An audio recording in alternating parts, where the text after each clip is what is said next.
Voucher code naman ang pag-usapan natin.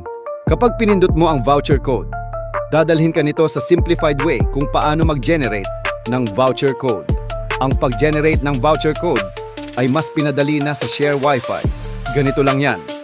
I-type ang gusto mong amount. Bilang ng voucher code na gusto mo ay generate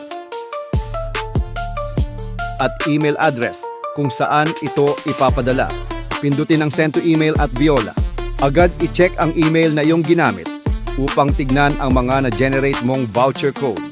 Hanapin ang email galing sa Share Wi-Fi, no reply na may title na recharge card.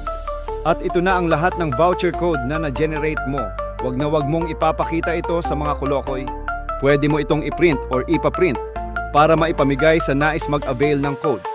Kapag tinap mo ang voucher code list, makikita mo ang mga voucher code na na-generate mo at makikita mo ang status nila at bilang ng mga nagamit na.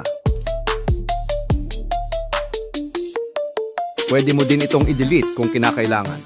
Ganyan pinadali ng Share Wi-Fi ang pag-manage ng inyong voucher code. Ngayong marami ka nang nalalaman sa produkto namin, dapat bumili ka na.